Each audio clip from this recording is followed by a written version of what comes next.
सर्पयुग comics बिल्कुल नई और बहुत अच्छी स्टोरी और बहुत शानदार कवर के साथ सर्पयुग ब्लू इसका कवर है। और आइए इसका स्टोरी मैं आपको दिखाता हूँ। पहले कवर देख लिया जाए जो कि काफ़ी सुंदर और काफ़ी बेहतरीन।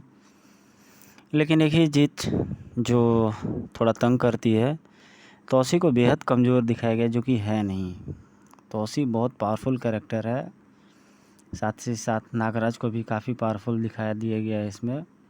बेवजह ये हो सकता है कि नागराज राज कॉमिक्स का लीडिंग कैरेक्टर है इसलिए, बट मेरे हिसाब से नागराज से काफ़ी ताकतवर तौसी के इक्विवेलेंट G18 है, जिसको कि गले में फांसी का फंदा लगा के सांप का फंदा लगाया नागराज ने। आइए इसकी स्टोरी देखते हैं क्या है। बहुत दिन के बाद मैं भी स्टोरी अपलोड कर रहा हूँ, इसलिए दोस्तों लाइक सब्सक्राइब शेयर करते रहिए। एक चिंगारी पूरा जंगल भस्म कर देती है। ऐसी ही एक चिंगारी ने पाताल लोक को धरती लोक के सामने ला खड़ा किया है, परंतु यह कोई नहीं जानता कि यह चिंगारी आई कहाँ से। इस प्रश्न का उत्तर सृष्टि को बचा सकता है, परंतु क्या यह पता चलने तक बच पाएगा। ये बिल्कुल इसका फ्रंट पहला पेज हो गया, जो कि काफ़ी अच्छा बन पड़ा है। इस प्रश्न का उत्तर सृष्टि को बचा सकता है, परंतु क्या यह पता चलने तक बच पाएंगे नागराज, नागदीप और स्वर्गदीप, या यह विकराल युद्ध किसी न किसी की बलि लेकर ही शांत होगा। इन सारे प्रश्नों का उत्तर लेकर आ रहा है सर्प सत्र श्रृंखला का चौथा अध्याय सर्पयुग। मनोज गुप्ता प्रस्तुत करते हैं। मनोज गुप्ता, नितिन शर्मा, भक्त रंजन, राजकुमार गुप्ता, मनोज गुप्ता, रंजीत राय, आयुष गुप्ता, मनोज गुप्ता, जगदीश कुमार, अनुपम सिन्हा और मीनू गुप्ता। काफ़ी चर्चिंग नाम है। कथा एवं चित्र प्रबंध संदाबा, संपादक इंकिंग, संपादन रंग सज्जा, कैलीग्राफी मुखपृष्ठ, रंग सज्जा सहयोग, संस्थापक कालू जिन्न का दिखाया गया है। कालू जिन्न काफ़ी एक पावरफुल कैरेक्टर है, लेकिन उसे भी काफ़ी कमज़ोर दिखा दिया गया है इसमें। जय श्री गणेश जी, जय श्री गणेश जी। ये शुरुआत में ही फ्रंट पेज पे ही अप्सरा को पूजा करते हुए दिखाया गया है। कुछ की बातों में आग होती है, कुछ की आँखों में, और कुछ की रगों में, या कुछ खुद आग होते हैं, और जिससे भी टकराया वह खाक हो गया। पर कभी कोई उस आग को पानी कर देता है। मैं स्वयं नहीं आई हूँ प्रभु। बाबा ने कहा है कि मैं आश्रम के विघ्नेश्वर की पूजा करूँ तो मेरे विघ्न दूर होंगे। मेरे सारे विघ्न दूर करो हे देवा। मैं आपको यह प्रसाद, अरे अरे कौन है तू, अरे रुक, गणपति भूखे रह जाएंगे, फिर वे मेरे विघ्न दूर नहीं करेंगे। नहीं मानेगा। ठीक है, जो काम सीधी उंगली से ना बने वह टेढ़ी कटार से बनता है। बाल बाल बचा है लेकिन फिर भी प्रसाद नहीं छोड़ेगा। आज मैं एक वेब सीरीज़ देख रहा था, लूसीफर, और हॉलीवुड की मूवी थी, अच्छी लग रही थी। आगे भी उसके बारे में बात करेंगे। लूसीफर वेब सीरीज और हॉलीवुड, लूसीफर मॉर्निंग स्टार, हाँ ऐसा ही कुछ नाम था उसका। अब मैं डाल पर उतर कर, तू मरेगा, आ गई बुद्धि तुझे बढ़िया गणेश जी को। अरे अरे गणेश जी, मैंने तो ऐसी छलांग लगाई कि मैं विष सागर के ऊपर आ गई, मेरी कटार। और अप्सरा गिरने लगती है। वो उस पक्षी से अपना प्रसाद छीनने के चक्कर में वो पिघल गई। अब यही हाल मेरा भी होगा। गणेश जी बचाओ, खुद नहीं आ सकते तो किसी और को भेज दो, पर बचाओ। गणेश जी बचा लो, इस बार देसी घी के लड्डू चढ़ाऊंगी। आई मैं रुक गई, प्रभु आ गए क्या। घबराओ मत, मैंने तुमको पकड़ा हुआ है। पर तुमको किसने पकड़ा हुआ है। आजा, सो गया था क्या, मुझे तो लगा कि तू हमें पकड़ नहीं पाएगा। पर तुम हो कौन, मुझे बचाने कहाँ से आ गया। मैं तौसी, यहीं पास के नाग बाबा के आश्रम में रहता हूँ। पर तुम हो कौन। मैं अप्सरा। नहीं नहीं, मैं तुम्हारा नाम पूछ रहा हूँ। मेरा नाम अप्सरा है। ओ हा, पर तुम विष सागर में क्यों कूदी? अरे मैं कूदी नहीं। Very interesting. फिर क्या हुआ? फिर मुझे आश्रम में रोज़ जाने का बहाना मिल गया। मैं कूदी नहीं। ओहो, अच्छा याद दिलाया। चलो गणेश जी को प्रसाद चढ़ाना है, चलो चलो। इससे मिलते ही तौसी के शरीर की अग्नि शीतल हो गई। तूने अच्छा काम किया ईश्वर, अब ईश्वर से प्रार्थना कर। वह तौसी से मेरी पहली भेंट थी। गणपति का आशीर्वाद मुझे मिल चुका। फिर हम छुप छुप कर मिलते रहे। छुप छुप कर क्यों? यह तौसी से मिलने की पहले की बात है। मेरे पिता सर्वदेश सेना में सिपाह सलार थे। इस कारण सेनापति कालकूट हमारे घर आता जाता रहता था। कई बार युवराज जब्बार भी साथ होता था। जब्बार मुझ पर आसक्त था और पिताजी को मेरा विवाह प्रस्ताव भी दे चुका था, पर मुझे उससे घृणा थी। इस कहानी में वह आते जाते सदैव मुझे छेड़ता रहता था। उससे बचने के लिए मैं गुरुकुल से घर लंबे रास्ते से आने लगी, पर एक दिन वह वहाँ भी आ गया। तभी मुझे एक सामने एक अद्भुत कुटिया दिखी। मैं वहाँ चली गई। वहाँ चारों तरफ दिव्य वातावरण था। एकाएक मुझे जब्बार की याद आई। मैंने घूमकर पीछे देखा, तभी वह आवाज़ गूंजी, किसे ढूंढ रही हो बेटी? ओ, मैं उस आश्रम में बछड़ा, हिरण, खरगोश, मेमने जैसे कई सुंदर प्राणी थे जो मैंने चित्रों में ही देखे थे। युवराज जब्बार अस्त्र के साथ यहाँ प्रवेश नहीं करेगा। यह नाग बाबा का आश्रम है। आप नागा बाबा हैं, पर आपको जब्बार कैसे दिखा? मुझे तो नहीं दिखा। मुझे पूरे सर्प देश की सूचना रहती है, परंतु तुम जब्बार से भाग क्यों रही थी? वह मुझसे विवाह करना चाहता है और तुम? वह दुष्ट मुझे डराता है। मुझे प्रेम करने वाला जीवन साथी चाहिए। उसका तो एक ही उपाय है, तुम आश्रम के पूर्वी कोने में स्थित गणेश जी की पूजा करो, वे सभी विघ्न हर लेंगे। मैंने पूजा करनी शुरू कर दी है और वहीं पर मुझे मिला तौसी। तुमने यह अब तक नहीं बताया कि तुम तौसी से छुपकर क्यों मिलती थी? क्योंकि जब्बार जल्दी ही तौसी के बारे में जान गया था और पिताजी से कहकर उसने मेरा आश्रम जाना बंद करा दिया था। प्रहरी हर समय मेरे साथ रहने लगे। तुम्हारी माँ क्या कहती थी? माँ मेरे जन्म के कुछ साल बाद ही चल बसी थी। ओह, आई एम सॉरी। मेरा बाहर निकलना बंद हो गया था। कई महीने बाद बीत गए। तौसी के बिछुओं में मैं बिन पानी मछली जैसी तड़प रही थी। मैं प्राण तक त्यागने की सोच रही थी, तभी मैंने तौसी को देखा। उसके शरीर से लपटें निकल रही थी, पर जब्बार भी उससे देख चुका था। सैनिकों, बोटी बोटी कर दो इसे। सैनिक आगे बढ़े, तभी नाग बाबा आकर उसको समझा कर ले जाने लगे, परंतु आज तौसी को रोक पाना असंभव था। उसके आग उगलते वारों को 10 सैनिक मिलकर भी रोक नहीं सकते थे। तू आग कैसे उगल रहा है? खैर, जब्बार के क्रोध का लावा तुझे ठंडा कर देगा। तेरी अग्नि शेषनाग पुत्र जब्बार पर असर करने की हिम्मत नहीं करेगी। जब्बार तौसी से उम्र में भी बड़ा था और उसमें महाराज शेषनाग की शक्ति अंश भी थी। तौसी ने उससे तगड़ा मुकाबला अवश्य तो किया, परंतु उसके वारों में जब्बार जैसी क्रूरता नहीं ला पाया।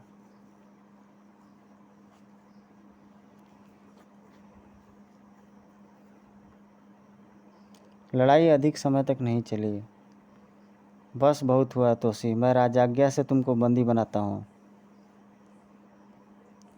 राजाज्ञा का प्रयोग अनुचित है जब्बार।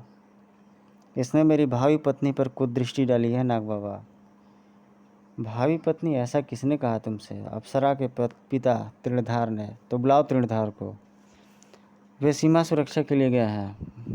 तृणधार से अधिक आवश्यक अप्सरा की अनुमति है, उससे पूछो। मेरी प्यारी अप्सरा, बता दो इनको कि तुम्हारा पति कौन बनेगा। तौसी, क्या बोली धोखेबाज? अब तू नरक की आग में जलेगी। मृत्युदंड तुझे दूंगा मैं। अब तू तौसी की ही अग्नि में जलकर मलेगी। देख तौसी, तेरी ही आग तेरी प्रेसी को जला रही है, देख। तौसी फटी फटी आंखों से अपनी दुनिया को जलते देखता रहा और पूरा मकान राख के ढेर में तब्दील होता चला गया। फिर तुम बची कैसे? तौसी ने बचाया, आजा। भूमि में सुरंग बनाकर जलते मकान के बीचों बीच आ निकला और मुझे बचाकर नाग बाबा के आश्रम में मैं ले आया। स्वस्थ होने में मुझे कई महीने लगे। सबने मुझे मृत मान लिया था, परंतु पिताजी की मुझे कोई सूचना नहीं मिली। यूं ही कई दिन बीत गए। जब बार युवराज का बन गया और उसमें दंभ में मेरे जले हुए घर पर ही अपना अभिषेक मंच बनवाया, तब उसे अजा की वह सुरंग दिखी। वह समझ गया कि मैं जीवित हूँ और यूं मजबूरन मुझे जब्बार के सामने आना पड़ा। तब उसने मुझे वह बात कही, विवाह करोगी मुझसे? तौसी से करूँगी, कितनी बार बताऊँ? सुनो त्रिधार घर जलने से एक दिन पहले वापस आया था। मैंने उसे बुलाया था, तुम्हारी सगाई के लिए आया। वह आया, परंतु मुझसे नहीं मिला। क्या हुआ यह मैं नहीं जानता। जब्बार यह क्या कह रहा था नागा बाबा? त्रिधार आया था, मैंने भी सुना है। तौसी उसी से मिलने गया था, परंतु वहाँ जब्बार था और उसने अकारण झगड़ा करके घर क्यों जला दिया, अब हमको असली बात का पता नहीं है। पिताजी के साथ अवश्य कुछ अनहोनी हुई है। मैं शपथ लेती हूँ कि उनके हत्यारों को ढूंढूंगी और जीवित नहीं छोड़ूंगी। तुमने अपने पिता के हत्यारों को ढूंढने के लिए तौसी की मदद क्यों नहीं ली? क्योंकि तौसी मेरे पिता का हत्यारा है। अगर मैं पाताल में रहती तो तौसी को अवश्य मार देती, इसलिए मैं यहाँ आ गई। तेरी इच्छाधारी नेवले के मस्तिष्क में कोई सूचना नहीं है। इस इच्छाधारी नेवले के मस्तिष्क में कोई सूचना नहीं है। यह एक मृत चलित देह है, कोई चला रहा है इसे। आपका मतलब ज़ॉम्बी है ये अवश्य नागराज का काम है। नहीं, ये उसका काम नाग बाबा सत्याराया है। त्रिधार का सेवक सत्यारा, क्यों आया है तू? रानी अप्सरा समाधि पर आई थी, मुझसे सत्य पूछा। जो मुझे पता था उनको बता दिया। ओफ, तो ये है अप्सरा के पाताल त्याग का कारण। प्रलय आ गई, प्रलय। प्रलय कौन? यह त्रिधार और कौन सत्यारा? क्या संबंध है इनका अप्सरा की भाभी के पृथ्वी जाने से? पुरानी बात है, तुम्हारा तौसी से मित्रता से पहले का। तुम इच्छाधारी नेवले को संभालो, मुझे तौसी के पास जाना होगा। रोकनी होगी प्रलय। अहंकार तो तुम सब में है। बिना किसी अपराध के पहले तो मुझे अपराधी बनाया और फिर स्वयं ही एहसान लादकर निर्दोष बता दिया और बीच बीच में मेरी जान लेने का भी प्रयास करते रहे, जबकि मुझे सिर्फ एक चीज़ चाहिए, अप्सरा। तू निर्दोष होने के बाद भी उन्हीं पर प्राणघातक हमला कर रहा है जिन्होंने अपने लोगों के विरुद्ध जाकर भी तुझे बचाया। यही तेरा अपराध है, तेरा अहंकार। अप्सरा तो तुझे स्वर्ग में मिलती है, तुझे वहीं पे जाना होगा। ओह, भीषण वार है ये। अब तुझसे पहले तेरी शक्ति नरक में जाएगी। चुंबक ध्वज।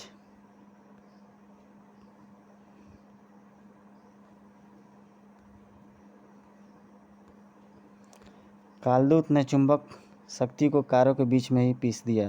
तूने शेषनाग की चुंबक शक्ति को उसी की शक्ति से मार दिया। अद्भुत है तेरी शक्तियाँ। तुझे इस धृष्टता के लिए महाराज शेषनाग स्वयं दंड देंगे। पकड़ ध्वज, बंदी बनाओ इसे। यह तो शेषनाग की मारक शक्ति है, परंतु काल सर्पी से अधिक शक्तिशाली नहीं है। काल सर्पी कुछ ही क्षणों में इसका बंधन खोल देगी।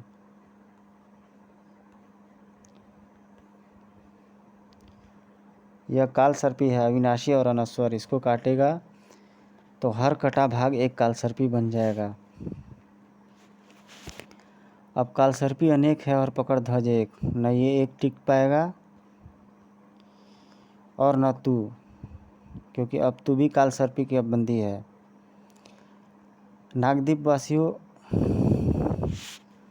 इसे बंदी बनाकर साथ ले चलो। अब हम अपने नए आवास में जा रहे हैं।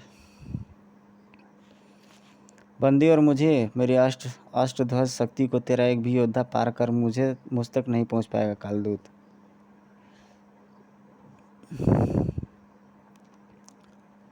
और तब तक मैं कालदूत में से दूध को अलग कर दूंगा, सिर्फ काल छोड़ूंगा तुम्हारे लिए। वह तेरे लिए आएगा तौसी, तेरी अचेतावस्था के पथ पर चलकर। कालदूत का वार भीषण था। तौसी अपनी चेतना खोने लगा और उसका मस्तिष्क अंधेरे में डूबने लगा। संभव, मैं अभी अचेत नहीं हो सकता। नागदीप वासियों, नागदीप जब तक निवास योग्य नहीं बनता तब तक हम एक नए आवास में रहेंगे, मानवों के बीच में नहीं। पर आप सुनामी की शक्ति से कैसे बचे महात्मन? जीवित रहोगे ही नहीं तो फिर प्रश्न क्यों पूछना? तुम में से एक भी नाग मेरे पार जीवित नहीं जाएगा। ओ सच में इसके घूमते हाथ हर वस्तु को काट दे रहे हैं। तो फिर हम इसको ऐसी वस्तु देंगे जो कट ही ना सके, जैसे पिघलते रबड़ के टायर। पिघलते रबड़ के टायर, उल्टे पिघलते टायर हवा में अष्टध्वज की तरफ उछलने लगे और अष्टध्वज के घूमते हाथ उसके ही चारों तरफ गरम गाढ़े रबड़ का एक मकड़ जाल बुनने लगे। यह गई तौसी की एक और शक्ति सुप्तावस्था में और यह स्वयं गया अचेतना के साम्राज्य में। अब सुनो अपने प्रश्न का उत्तर विसर्पी।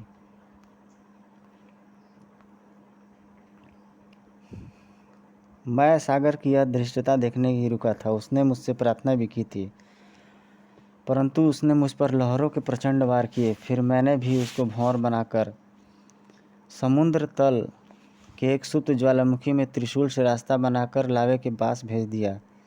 जब समुद्र वाष्पित होने लगा तो वह पीछे हटा और नागदीप ऊपर आने लगा। अद्भुत महात्मन, हमने तो आपको नश्वर प्राणियों से ही लड़ते, विवश होते और हारते भी देखा है, परंतु प्रकृति पुत्र सागर से युद्ध की तो मैं कल्पना भी नहीं कर पा रही हूँ।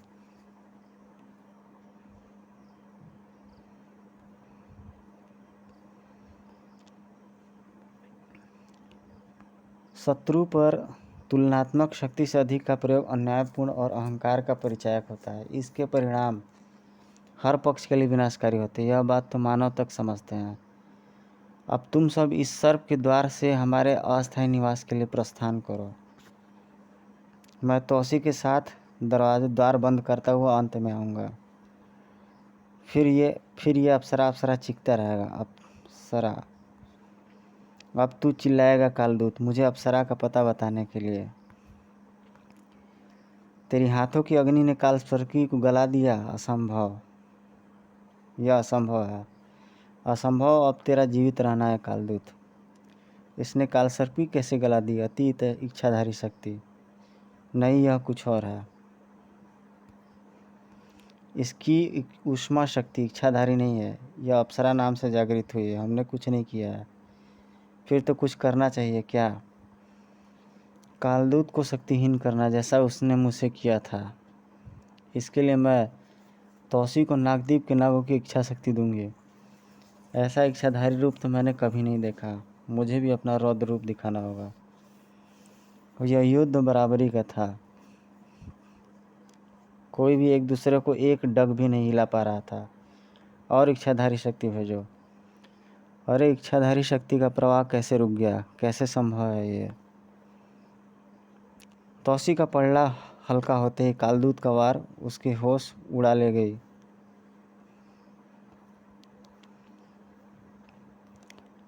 अब मुझे नागदीप वासियों तक पहुंचना होगा, अन्यथा उनको लघु नए प्रवास में प्रवेश नहीं मिलेगा और तुमको यहाँ से जाने का अवसर नहीं मिलेगा। गाइस, आपने मेरे चैनल को अगर सब्सक्राइब नहीं किया तो प्लीज़ सब्सक्राइब कर दीजिए। लाइक शेयर सब्सक्राइब कमेंट भी कर दीजिए। हमेशा आपको एक इंटरेस्टिंग और एक अच्छी वीडियो आपको देता रहूँगा, बनाता रहूँगा। और मेरा चैनल तुम यहाँ कैसे नागराज का कुछ पता चला क्या? नहीं तो फिर बाद में बात करेंगे। अरे यह तुमने क्या किया? इस नाग द्वार पर तिलिस्मी अवरोध लगाया है परतौसी के नाम का। तुम जा सकते हो पर तौसी को नहीं ले जा सकते। तौसी हो तुम्हारा क्या संबंध वेदाचार्य? अवरोध हटाओ और हमें जाने दो। तुम हमारा संबंध नहीं समझ पाओगे, इसलिए इसे छोड़ो और जाओ। अगर यही बात मैं तुम्हारे प्राणों से कहूँ कि इसे छोड़ो और जाओ, अरे मेरी काल सर्पी इसके शरीर में लुप्त हो रही है। मेरी चीरचला भी, पर कहाँ और कैसे। तिलिस्म, ये कौन? वेदाचार्य, तुम इधर हो तो वो कौन है? मेरा तिलिस्मी रूप, जिसके अंदर तिलिस्म भौर में तुम्हारे अस्त्र फंस गए हैं। तुमसे लड़ने का युद्ध, मेरे पास समय नहीं है। क्या चाहते हो तुम?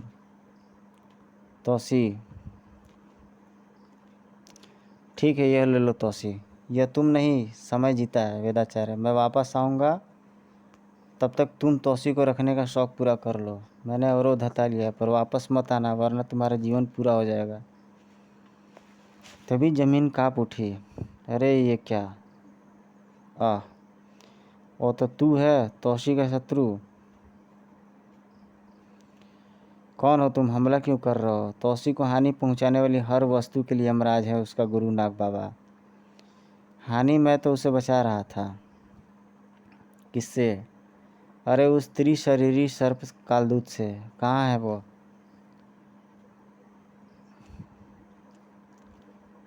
अरे वह तौसी को लेकर सर्प द्वार में चले गए, और ये सब तेरे कारण हुआ है मूर्ख। तू 2 क्षण बाद नहीं आ सकता था? तू नेत्रहीन है, पर तेरे वार सटीक काम करते हैं। और मैं मूर्ख नहीं हूँ, वह जो था वो तेरा ही साथी था। अब संभाल मेरा वार।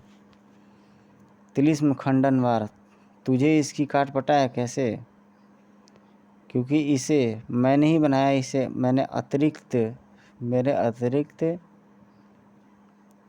मात्र मेरा पुत्र शिलादित्य जानता है। कहाँ है वो?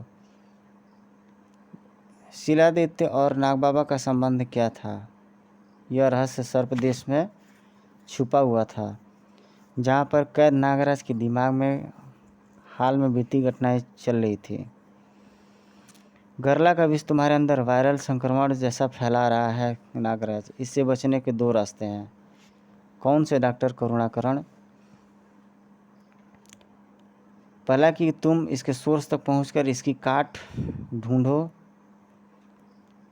और दूसरा है कि तुम्हारा सामना इससे भी भयंकर विष हो, ताकि तुम्हारे शरीर में इस विष की प्रतिरोधक क्षमता डेवलप हो जाए। परंतु यह युद्ध तुमको यमराज से लड़ना होगा। उस अधिक भयंकर विष से पहले बचना होगा, क्योंकि एक तरफ अंदर से संक्रमण तुम्हारे प्राण लेगा और इम्यूनिटी तुम्हें बचाएगी, तो बाहर से तुम्हारे दुश्मन तुम्हें आराम करने का अवसर नहीं देंगे। अगर इस विष की काट मिल गई तो हमारा नागराज हमारे पास वैसा का वैसा लौट आएगा। लेकिन अगर अधिक भयंकर विष मिला तो फिर जो नागराज वापस आएगा, अखेट पर्वत, वह पहले से कई गुना अधिक शक्तिशाली होगा। फिर तुम्हारे लिए कुछ भी असंभव नहीं रहेगा। परंतु इसके साइड इफ़ेक्ट क्या होंगे, वह समय ही बताएगा। परंतु यह सत्य तय है कि एक बार तुमने प्रतिरोधक क्षमता पा ली, फिर तुमको रोक पाना असंभव होगा। काफ़ी बढ़िया आर्टवर्क यहाँ पे बनाया गया है, बिल्कुल चौथे फ्रेम में, जो ये ब्लैक दिख रहा है, ब्लैक ब्लू, उसमें। परंतु यह तय है कि एक बार तुमने प्रतिरोधक क्षमता पा ली, नितांत असंभव। मैं शर्तें सुनने का आदी नहीं हूँ, और अगर तुम समझते हो कि तुम जिन्न हो, मुझसे जीत पाओगे, तो मैं तुम्हारा भ्रम अभी दूर कर देता हूँ। असंभव, इसको तो मात्र वरुण देव ही तोड़ सकते थे। मैं यहाँ रुकने का इच्छुक नहीं हूँ। अब मुझे तुम्हारे विष की काट की आवश्यकता नहीं है। अब मुझे सिर्फ इच्छाधारी नेवला चाहिए, क्योंकि मैं व्यर्थ का टकराव नहीं चाहता। युवराज और टनी को दे दो और बिना टकराव को चले जाओ।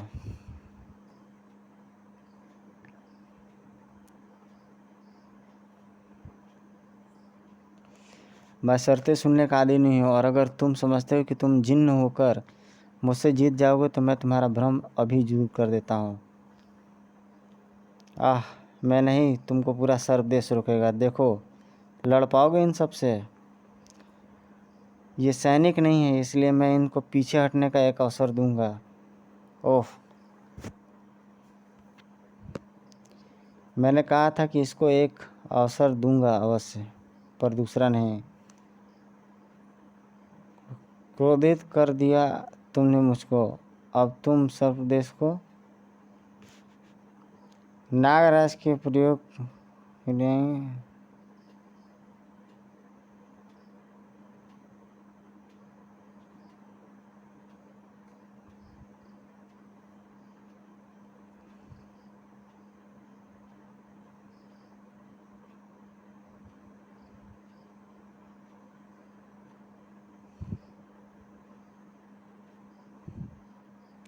दस इसको रोको नागराज, इसको रोको रोको रोको।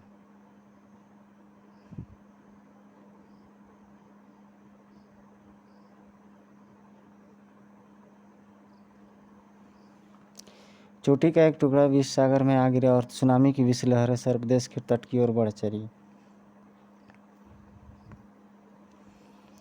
इशारा करते हुए आखेट पर्वत की चोटी पर नागराज के छोड़े हुए सैकड़ों ध्वंसक सर्प एक साथ फट पड़े। घबराओ मत, सुनामी तट के आगे नहीं आएगी। अब अगली सुनामी आ सकती है। अगर मुझे इच्छाधारी नेवला नहीं मिला तो तुम्हारी जान भी यूं ही जा सकती है नागराज। G18 सुना है तुम्हारे बारे में, पर कभी मुलाकात नहीं हुई, क्योंकि तुम तो डर कर पाताल लोक में छुपे हुए थे। अकेले आए हो या नेवले को साथ लाए हो? तुम्हारी अंत्येष्टि का सामान लेके आए हूँ नागराज, पर तुमको अच्छाधारी नेवला क्यों चाहिए? उसे मारना है ताकि वह तुम्हारा भेद ना खोल दे। टनी बेहोशी में उसका नाम बड़बड़ा रहा था और मुझे भी उस यज्ञ स्थल पर इच्छाधारी शक्ति के कुछ अंश मिले थे जो सर्प के नहीं थे, यानी वो इच्छाधारी नेवले के हो सकते हैं। मुझे मिलान करने, ओह ये क्या, मेरी 18 शक्तियों में से एक। यह शक्ति किसी की भी दीवार को तोड़ सकती है, तो सोच तेरे शरीर का क्या हाल करेगी। नागराज G18 की अद्भुत शक्तियों से परिचित नहीं था और ना ही G18 नागराज की शक्तियों से। अरे यह मेरी संपीड़न शक्ति से बचकर कहाँ गया? क्या इसके पास भी अदृश्य ध्वज जैसी कोई शक्ति है?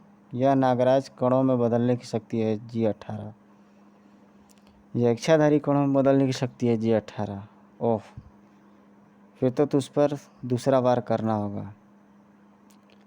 जैसे भूमि पर खड़े अपने प्रतिद्वंदी की आधी शक्ति है ले लेने ने 11वीं बली शक्ति का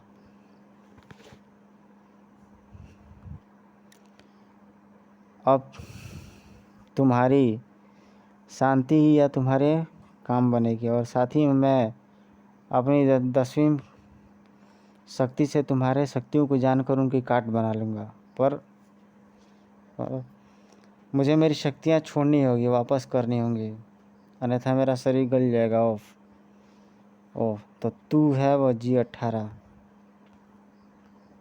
ये क्या कर रहा है तू? ये यज्ञ स्थल के पास मिले उस इच्छाधारी कण के अवशेष तेरे शत्रु ने जैसे ही मेरी शक्तियों का संपर्क किया, तूने जैसे ही मेरी शक्तियों से संपर्क किया, मुझे इसका आभास मिल गया। तेरी बकवास तेरे साथ ही समाप्त हो जाएगी नागराज। पहले मैं तुझे अपनी शक्ति के जड़ बुद्धि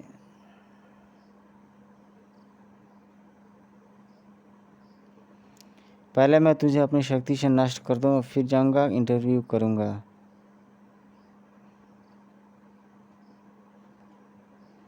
बाय बाय। नागराज के पास मौका नहीं था, परंतु नागद्वीप वासियों के पास एक अवसर था सुरक्षित जीवन जीने का। यह कैसा स्थान है कुमारी विसर्पी? बहुत पहले यहाँ आई थी। यहाँ ज्वालामुखियों के मध्य में बसे ऐसे मनोरम स्थल को भला कौन भूल सकता है?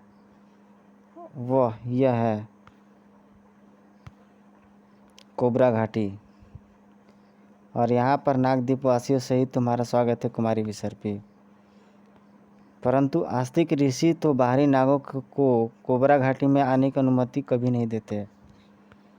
पर कालदूत कहाँ रह गया? उसके बगैर तो मैं आ गया। भावी भ्राता आस्तिक, आर्थिक एक बंदी साथ में है, इसलिए विलम्ब हो गया। ये तुम्हारा बंदी है?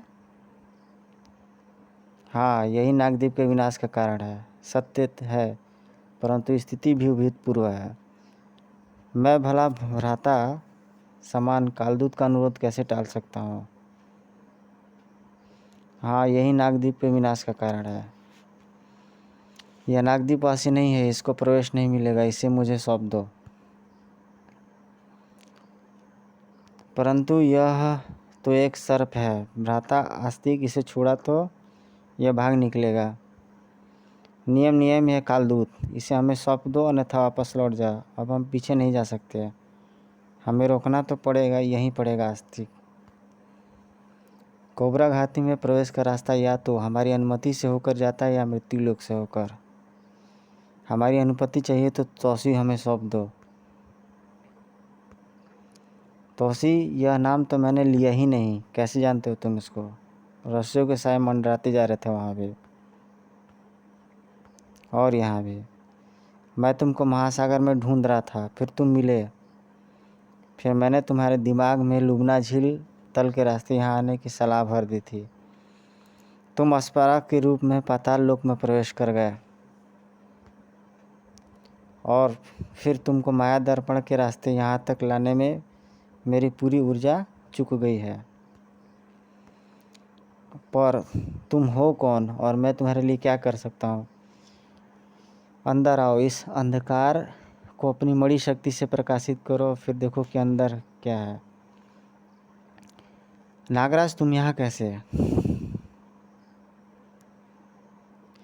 यह मुझे रोक नहीं पाया तो मुझे पाताली शक्ति के से चित्र में बदलकर उसके टुकड़े कर दिए। अब मैं तस्वीर पूरी जुड़ने पर ही पूर्ण हो सकता हूँ और यह मात्र तुम्हारी मणि शक्ति ही कर सकती है। जल्दी करो, मुझे यहाँ से स्वतंत्र करो, अन्यथा पाताल विष जल्दी ही मुझे मृत कर देगा।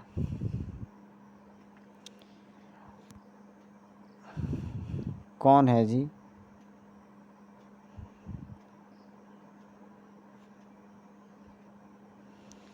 नागों के सामने है टुकड़ों में बटा नागराज, और यूं ही टुकड़े में बटे हैं नागराज के दोस्त और दुश्मन।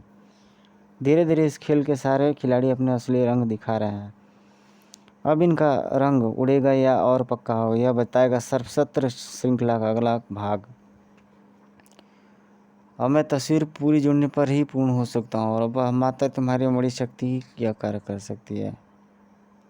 सीधे जल्दी करो, मुझे यहाँ स्वतंत्र करो, अन्यथा पाताल देवी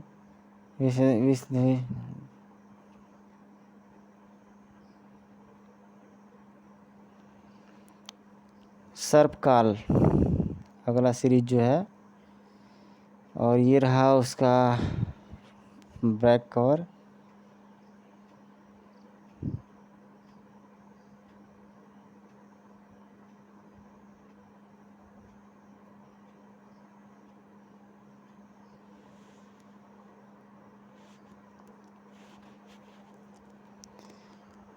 क्या हुआ जब महायोद्धा कालदूत टकराया तौसी से और वेदा चैत्र टकराया नागबागा से? क्यों अप्सरा तौसी को छोड़कर पाताल से धरती पर आई है? किसके पास है यह सारे घटनाक्रम कुंजी? जानने के लिए पड़े सर्प युग।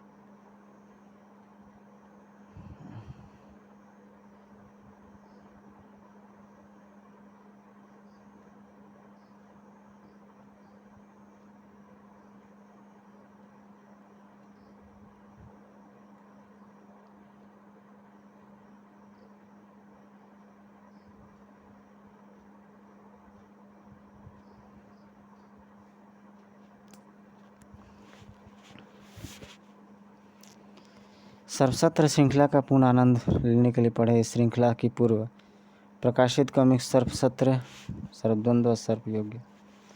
गाइस, चैनल को आप लाइक, सब्सक्राइब, शेयर, कमेंट करना ना भूलें। आप लोग ही सब्सक्राइब करते हो तो थोड़ा हौसला बढ़ता जाता है। धन्यवाद बहुत बहुत। आप प्लेलिस्ट में मेरे देख सकते हो एक से एक यूनिक कॉमिक्स, जो बचपन में कुछ यूनिक होगी उसी को मैं अपलोड करता हूँ। चलिए ठीक है, very much, thank you very much.